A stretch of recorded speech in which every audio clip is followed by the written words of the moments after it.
আমাদের আজ সকালে মহামূল্যবান সব বক্তব্য রেখেছেন।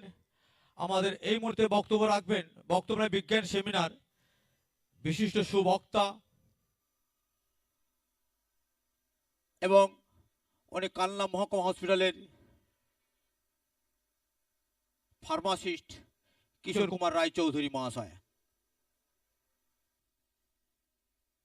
তো যারা আমার ছাত্রছাত্রী তাদেরকে আমি আর কি বলবো, তারা তো জানেই ক্লাসে আমি অনেক কথা বলি, কিন্তু যারা নতুন এবং যারা আমাদের ছাত্রছাত্রীদের মতোই বয়স্ক এবং যারা বিভিন্ন কোর্স করছে কিন্তু আমার সঙ্গে পরিচয় হয়তো আজকে, তো তাদেরকে বিশেষভাবে আমি ধন্যবাদ জানাই যে তারা এই আজকের প্রোগ্রামটাকে অ্যাটেন্ড করছে বলে। এবং আপনারা যারা গ্রামীণ ডাক্তার হিসেবে প্রতিষ্ঠিত তাদেরকেও বিশেষভাবে ধন্যবাদ জানাচ্ছি যে আমাদের এই অনুষ্ঠানে আপনারা এসেছেন। আসার জন্য কেন ধন্যবাদ জানাচ্ছি, যে সবার আগে তো আপনাদের ইচ্ছেটাই হচ্ছে সবচেয়ে বড় বিষয়, তো সেটা না থাকলে নিশ্চয়ই আসতেন না, আর সেটাকেই আমরা সাধুবাদ জানাই। আমরা কথাটা বলছি এই জন্যই যে আমি যেহেতু কোয়ালিটি হেলথ কেয়ারের একজন মেম্বার, তো এটা তো একটা বডির বিভিন্ন সিস্টেম হয়, অর্গান হয়, তারই একটা আমি পার্ট। তো সেই জন্য সবার তরফ থেকে আমি আপনাদেরকে ধন্যবাদ জানাচ্ছি। তো এখন এই দুপক্ষকেই আমি দুটো কথা দুরকম ভাবে বলতে চাই, ছাত্রছাত্রীদেরকে একদিক থেকে এবং যারা সিএমএসিডি কোর্স করেছেন তাদেরকে। কিন্তু তার আগে আজকে যারা মঞ্চে এসেছেন তারা অনেক জ্ঞানী গুণীজন এবং আমাদের যে টিচার্সরা রয়েছেন তারাও অনেক পড়াশোনা করেছেন, জ্ঞানী গুণীজন। তারা তাদের মূল্যবান সময় দিয়ে যে এখানে এসেছেন তার জন্য বিশেষভাবে তাদেরকেও ধন্যবাদ জানাই। আবার দু একজনকে আমরা পাইনি তাদের বিশেষ কিছু ইনভলভমেন্টের জন্য, যেমন গৌতম বাবুকে আজকে পাইনি। গৌতম বাবু আমার যে হাসপাতালে আমরা একই সঙ্গে কলিগ এবং তার সঙ্গে আমার খুব কাছের মানুষ, বন্ধু, একসঙ্গে বন্ধুত্বের মতোই থেকেছি যতদিন উনি কালনায় ছিলেন, ওনাকে মিস করছি। তো সকলকেই আমার প্রথমে আন্তরিক ভালোবাসা। এবারে দু একটা কথা বলি। প্রথমে আমি বলবো যে যারা ছাত্রছাত্রী সম রয়েছেন তাদেরকে একটা কথা বলবো যে দেখুন, আমাদের গোটা জীবনটা বিভিন্ন মতামত দিয়ে তৈরি হওয়া সিদ্ধান্তের সমষ্টি, এছাড়া কিন্তু কিছু নয়। তো যখন আপনারা ক্লাস 10 পাস করলেন, তো তখন আপনাদেরকে ডিসাইড করতে হয়েছিল যে আপনি সায়েন্স নেবেন কি কমার্স নেবেন কি আর্টস নেবেন। এটা ছিল আপনার প্রথম জীবনের কোন পথে যাব তার জন্য ডিসিশন মেকিং একটা জায়গা, যেখানে অনেককে হয়তো বাবা মা বলেছিল যে তুই সায়েন্স নিলে অনেক ভালো ভবিষ্যৎ আছে। কাউকে বলেছিল যে দেখ সায়েন্স নিয়ে পারবি তো, তাহলে আর্টস বা কমার্স নিয়ে পড়তে পারিস, একবার ভেবে দেখ। কেউ কেউ বলেছিল না আমি সায়েন্স নিয়েই পড়বো, আর্টস নিয়ে পড়বো না। আবার কেউ কেউ বলেছিল আমি বাবা সায়েন্স নিয়ে পড়তে পারবো না, আমার অমুক সাবজেক্টটা খুব শক্ত লাগে এবং আমি শুনেছি খুব শক্ত বিষয়, ওখানে সিলেবাসও ক্লাস 10 থেকে অনেক বেশি, তো সেই জন্য আমার দ্বারা হবে না, আমি তার থেকে আর্টসে আমি বহু ভালো ভালো সাবজেক্টকে আমার নিজের শক্তির মধ্যে পাই আর কি, যে আমার খুব ভালো ইংরাজির দিকটা রয়েছে, বা বাংলায় আমি খুব ভালো, বা হিস্ট্রি অ্যান্ড পলিটিক্যাল সায়েন্সে আমি খুব ভালো, তো আমি এদিক দিয়ে এগিয়ে যেতে চাই। কেউ বললো যে না কমার্সের ব্যাকগ্রাউন্ডে আমি পরে সিএ হতে চাই। তো এরকম করে ডিসিশন নিতে হয়েছিল। কিন্তু আমি দেখেছি আমাদের প্রজন্মে অধিকাংশ ক্ষেত্রে অনেক সময় বাবা মারা এই সমস্ত বিষয়ে অত মাথা ঘামাতেন না, আমরা আমাদের নিজেদের ডিসিশনটা নিতে পারতাম। কিন্তু এখন এমন একটা প্রজন্ম এসে গেছে যে যেখানে বাবা মারা তাদের যে মতামতগুলোকে চাপিয়ে দেওয়ার চেষ্টা করছে, যখন তার প্রায় 16-17 বছর বয়স হয়ে গেছে, মানে উচ্চ মাধ্যমিক পরীক্ষার্থী মানে 16-17 বছর বয়স হয়ে গেছে, তার ডিসিশন মেকিং স্ট্রাকচার হয়ে গেছে ব্রেনের। এটাই হচ্ছে সবচেয়ে বড় অবক্ষয় সমাজের। তো আমাদের ডিসিশন নেওয়ার মতো ক্ষমতা যখন ছোটবেলায় থাকে না, তখন মা বাবাকে ভালো দিক মন্দ দিক বোঝানোর জন্য কিছু জিনিস আমাদের উপর চাপিয়ে দিতে হয় ঠিকই, কিন্তু যদি আমরা 12-13 বছরের বয়সে চলে যাই, তখন মা বাবাকে আলোচনার মধ্যে দিয়ে এবং শিক্ষক শিক্ষিকাকে বা যারা মতামত দিচ্ছেন তাদেরকে আলোচনার মধ্যে দিয়ে যুক্তিপূর্ণভাবে বিষয়গুলোকে উপস্থাপিত করা উচিত, যাতে নিজের ডিসিশন মেকিং ক্ষমতাটা তৈরি হয়। আমি এই সমস্ত কথাগুলো এই জন্যই বললাম যে আপনারা যে আজকে বিভিন্ন ধরনের কোর্স এই ইনস্টিটিউট থেকে করছেন, তো অনেকেই হয়তো অনেকের কথা শুনে করছেন যে এই কোর্সটা করলে আমি একটা ভালো জায়গায় প্রতিষ্ঠিত হতে পারবো, এই কাজটা করতে পারবো, কি আমার অর্থনৈতিক দিকটা ঠিক হবে। কিন্তু গলদটা ওখানেই। আপনারা যদি প্রাধান্য দেন কেবলমাত্র আপনার অর্থনীতিকে, তাহলে কিন্তু শিক্ষাটা হবে না। শিক্ষাটা হচ্ছে সবার আগে আপনার ভালোবাসার জন্য, ইচ্ছের জন্য। তবে ভালোবাসাটা এই মাত্রাতেও হলে চলবে না। একটু আগে আমি একটা খবর দেখছিলাম যে একটি ছেলে, সে যাতে ফিজিক্যাল হ্যান্ডিক্যাপ কোটা পায় নিটে, তাই নিজের পা কেটে ফেলেছে। তো ভালোবাসা এই লেভেলে যেতে হবে না যেখানে অলরেডি তুমি নির্বুদ্ধিতার পরিচয় দিচ্ছ। ডাক্তার হওয়াটাই জীবনের সবচেয়ে বড় কথা নয়, ঠিক আছে? তো অন্যভাবেও এই লাইনেও থাকা যায়, আরো অনেক স্ট্রিমস রয়েছে। তো সেই জন্য সবার আগে নিজের মনটাকে, ইচ্ছেটাকে আগে জাগিয়ে তুলতে হবে এবং চিন্তাধারাটাকে ঠিক করতে হবে। খুব সহজ সহজ বিষয় আমরা যদি মানে আমরা বিজ্ঞানের বিষয়টাকে যদি খুব সহজভাবে ধরি, তাহলে কিন্তু বিজ্ঞানের মূল উদ্দেশ্যটাই হচ্ছে যে বিষয়গুলোকে সিম্পলিফাই করে দেওয়া, সহজ করে দেওয়া। আমরা জটিলভাবে ভাবি, এটাই হচ্ছে সবচেয়ে বড় কথা। তো সেই সহজ বিষয়গুলোকে ধরতে হবে। যেমন খুব সহজভাবে দেখো, যে ছাত্রছাত্রীদের কি বলছি, যে দেখো একদম নিরাকার শক্তি, সূর্যের আলো, সেখান থেকে সাকার গ্লুকোজ তৈরি হচ্ছে, গ্লুকোজ মলিকিউল। তারপর এটা অটোট্রপিক, যারা অর্গানিজম তারা নিজেরা গ্লুকোজটা তৈরি করলো, এবং আমরা যারা হেটেরোট্রপিক বা পরভোজী, তারা ওই স্বভোজী যারা, অটোট্রপিক যারা, তাদের উপর নির্ভরশীল হয়ে সেই গ্লুকোজটা গ্রহণ করছি।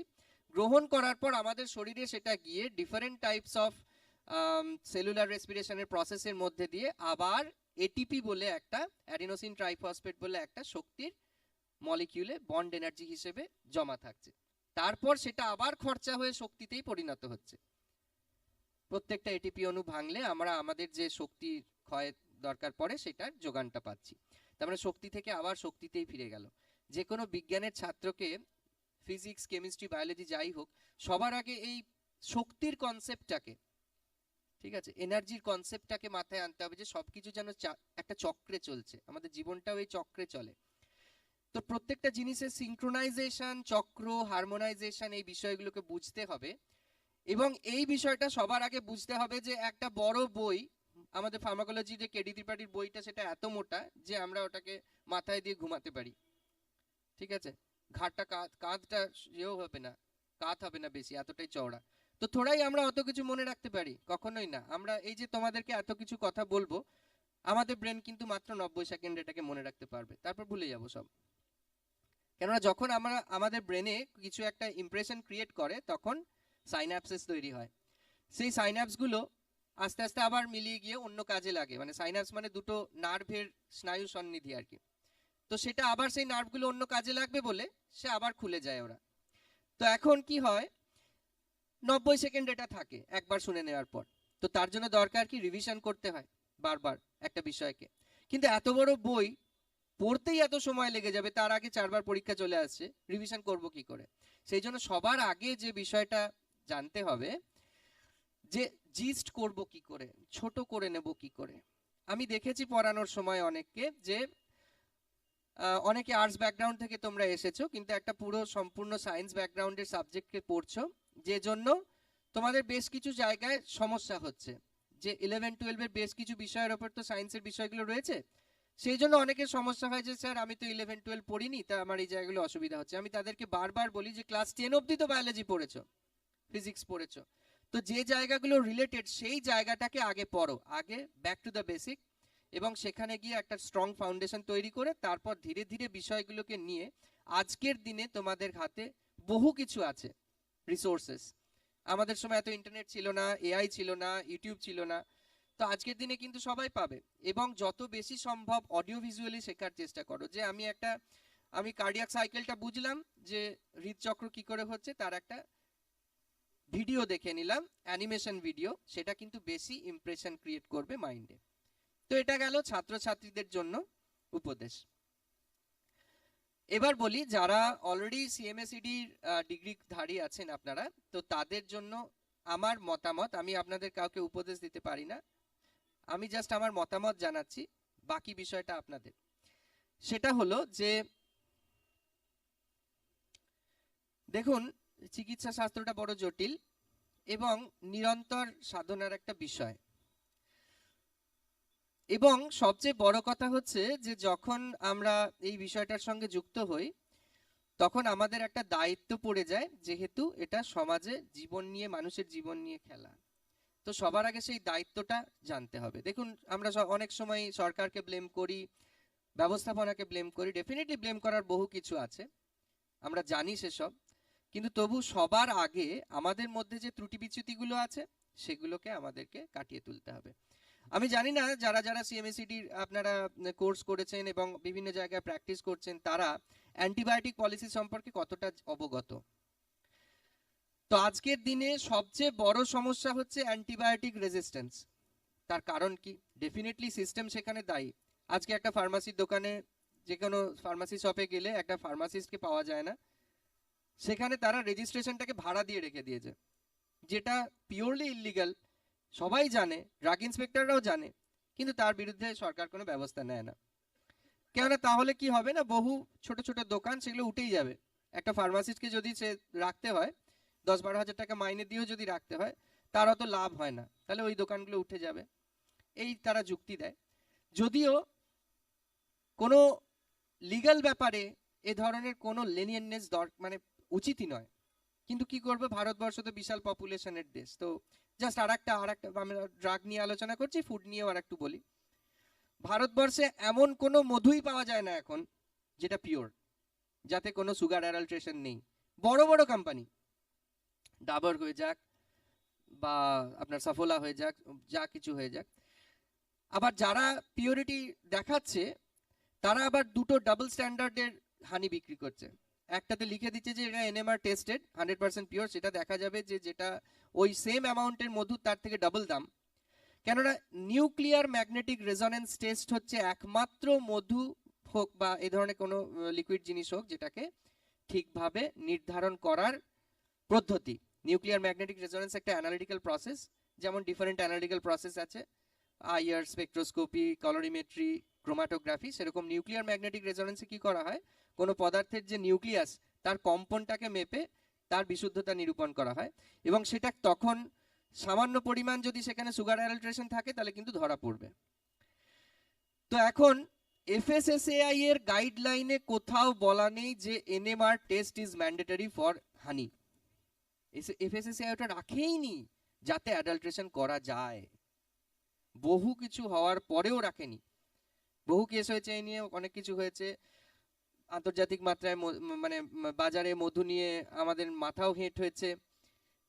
তো কিন্তু তবু এখন এফএসএসআই রাখেনি। কেন রাখেনি?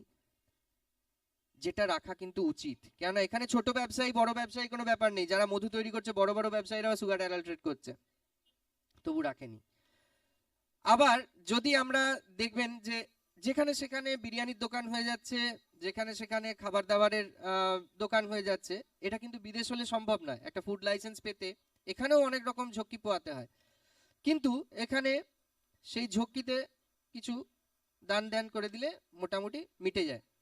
এরপরে গিয়ে যখন বড় বড় দোকানে, আমি তো শক্তিগড়ের ল্যাংচা আপনারা সকলেই জানেন, কিছুদিন আগে ল্যাংচা নিলয় বলে একটা দোকানে বহু খারাপ ল্যাংচা পাওয়া গেছিল, দেখবেন দোকানটা এখনো চলছে।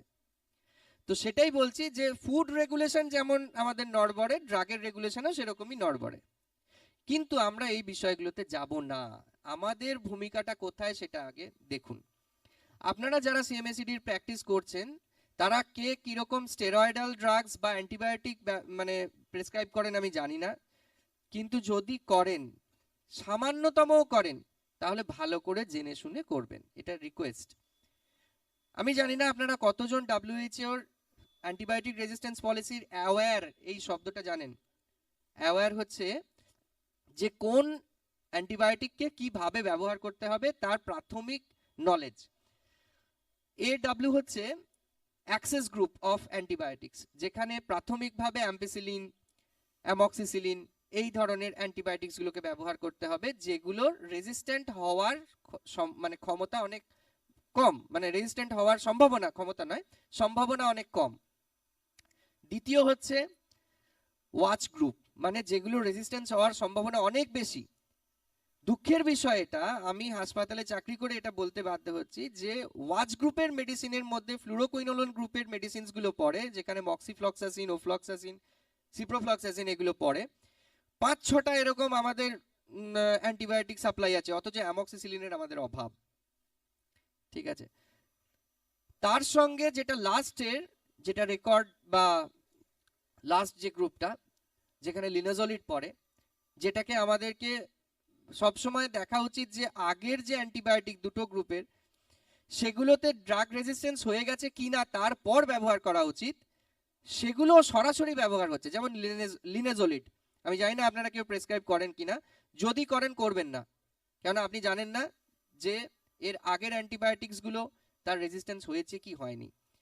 এবং কোনো সময় কোর্সের বাইরে আপনি ওষুধ দেবেন না। প্রত্যেকটা অ্যান্টিবায়োটিকের কোর্স রয়েছে, তার নির্দিষ্ট সেই কোর্সটা, মিনিমাম কোর্সটা কিন্তু তাদেরকে দিতেই হবে মানুষকে। আর এছাড়া যদি আমরা দায়ী করি যে দোকানে, তো বললাম যে দোকানে গেলেই পেট খারাপ হয়েছে, গেলেই একটা ওটু দিয়ে দিচ্ছে, যেটা আসলে দেওয়া উচিতই নয়। প্রথমে মেট্রোজিল দিয়ে শুরু করা উচিত, যার জন্য মেট্রোজিল হয়ে গেছে ব্রাত্য, প্রয়োজনই নেই তার আজকের দিনে। ওফ্লক্সাসিন ছাড়া কাজই করছে না। এবার ওফ্লক্সাসিনেও যদি তার রেজিস্ট্যান্ট হয়ে যায় তারপর তার কি করবে? ঠিক আছে, তো এই অ্যান্টিবায়োটিক রেজিস্ট্যান্সটা আগে ভালো করে জানুন, তারপরে অ্যান্টিবায়োটিক ব্যবহার করুন, নাহলে করবেন না। সিম্পল। বহু রোগ আছে, আমি নিজের জীবনে কখনো প্রথমেই ওষুধ খাই না। আমার নিজের সর্দি হলেও আমি নাকের ড্রপ নিই, জাইলোমেটাজোলিন এর ড্রপ নিই, দিন নাক খুলে গেলে আমি নিই না। ইভেন প্যারাসিটামল পর্যন্ত আমি ততক্ষণ খাই না যতক্ষণ না সহ্য করা যাচ্ছে। তো সুতরাং ওষুধ কোনো ভালো জিনিস নয় যে যখন তখন যা তা করে দিয়ে দিলাম।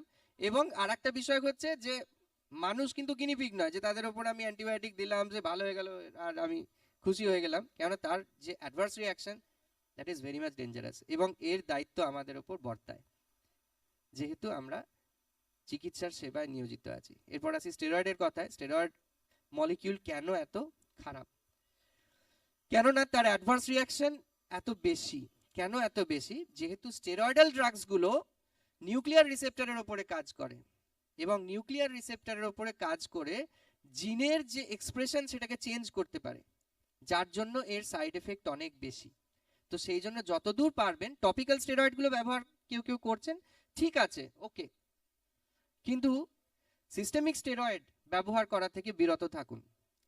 আর একটা বিষয় হচ্ছে যে যে শিডিউল যে ড্রাগগুলো আছে এগুলো জানুন। Schedule H1, schedule J, C1 and X। C1 and X এর ড্রাগ আপনারা ব্যবহার করবেন না, ঠিক আছে? C1 অ্যান্ড X এর যতদূর সম্ভব ব্যবহার না করাই উচিত। বায়োলজিক্যালস অ্যান্ড সাইকোট্রপিক ড্রাগস যতদূর সম্ভব ব্যবহার না করাই উচিত। দ্বিতীয় হচ্ছে যে H1 অ্যান্ড H এগুলো হচ্ছে প্রেসক্রিপশনেবল ড্রাগ, এগুলো ব্যবহার করতে পারেন, কিন্তু যে নির্দিষ্ট সীমাবদ্ধতার মধ্যে ব্যবহার করতে দেয়া আছে সেগুলো করুন। ফার্স্ট এডের যে বিষয়গুলো আছে সেগুলো অত্যন্ত ভালোভাবে রপ্ত করুন, এবং হচ্ছে যে যে বিষয়গুলো মানে ধরুন একজন সাপে কাটা রোগী, প্রাথমিকভাবে তাদের কি করা উচিত, তাকে কত তাড়াতাড়ি অ্যাক্সেস টু অ্যান্টিভেনাম এটা করে দেওয়া যায়, এগুলো হচ্ছে আমাদের খুব বড় কর্তব্য। বা মনে করুন যে কোনো স্ট্রোকের রুগী, সেরিব্রাল স্ট্রোকের রুগী, তাকে ফট করে দেখে আমি বুঝবো কি করে যে তার স্ট্রোক হয়েছে এবং তাকে কত তাড়াতাড়ি হসপিটালাইজড করা যেতে পারে। বা কারোর অ্যানজাইনাল পেন হচ্ছে, তো আপনি বুঝতে পারলেন অ্যানজাইনাল পেন হচ্ছে, দিয়ে ভাবলেন যে না আমি মেডিসিন দিয়ে একে ঠিক করার চেষ্টা করি, না, করবেন না। সে মারা যেতে পারে, পরের দিনও মারা যেতে পারে। তার সিভিয়ার অ্যানজাইনাল পেন, আপনি হঠাৎ করে ব্যথার ওষুধ দিয়ে তাকে ঠিক করে দিলেন, পরের দিন মারা গেল। তো এটাতে কিন্তু আমাদের করা উচিত না। সেই জন্য কোনটা কি ওষুধ ব্যবহার করব থেকেও রোগীদের যে অবস্থা সেটাকে বোঝা, যে সে কি সমস্যায় থাকতে পারে, বডির কোন জায়গায় কি পেন হচ্ছে, একজন ডাক্তারের এটা বুঝে নেওয়া উচিত প্রথমেই, যে এই জায়গায় বডিটা পুরো ছবির মতো থাকতে হবে। সেই জন্য অ্যানাটমি ফিজিওলজিটা যেন আপনাদের পুরোপুরি মুখস্থ থাকে ওষুধ ব্যবহার করার আগে, যে বডির এই জায়গায় এই পেন হচ্ছে মানে এই সমস্যা আছে। তারপরে আপনি ডিসিশন নিন, যতটুকু আপনি পারবেন করুন, তারপরে এগিয়ে দিন। এটাই আমাদের কর্তব্য। এই বলে আজকে আমি দুপক্ষকেই দু রকমের আমার মতামত শোনালাম। আর যারা ছাত্রছাত্রী তাদেরকে আমার কিছু উপদেশ দিলাম, যেহেতু ছাত্রছাত্রীদের উপদেশ তো দিতেই পারি। আর বাকি আপনাদের উপর ছেড়ে দিলাম। ধন্যবাদ আপনারা যে শুনলেন মন দিয়ে। এই জন্য বিশেষভাবে ধন্যবাদ জানাই।